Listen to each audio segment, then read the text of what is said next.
সামনে তো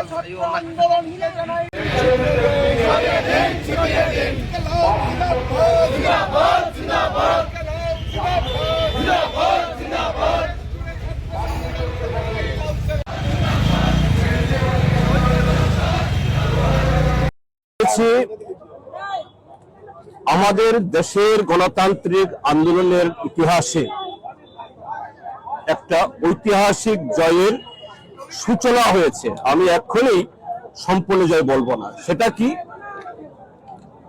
গত 2014 সালে নরেন্দ্র মোদীর নেতৃত্বে আমাদের দেশে ভারতীয় জনতা পার্টি সরকার আসার পর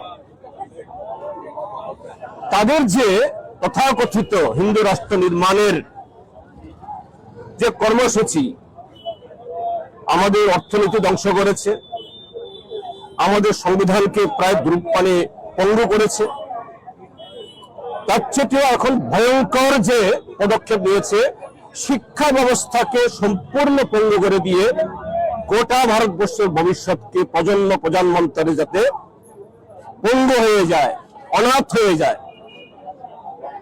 আমাদের দেশের ছাত্র যুবরা কখনো জনতা পার্টির নামে একটা প্ল্যাটফর্মের নেতৃত্বে দল মত নির্বিশেষে লাখো লাখো যুবক গত প্রায় 1 মাস সময় ধরে দিল্লির যন্তর মন্ত্রকে কেন্দ্র করে যে আন্দোলন তারা সংগঠিত করেছিল, এই আন্দোলনের পেছনে বিখ্যাত পরিবেশবিদ বা বিজ্ঞানী সোনম ওয়াংচুক তিনি অংশগ্রহণ করেছিলেন।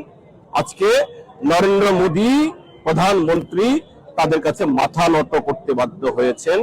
তার কুখ্যাত এবং দুর্নীতিবাজ মন্ত্রী ধর্মেন্দ্র প্রধানকে পদত্যাগ করতে হয়েছে।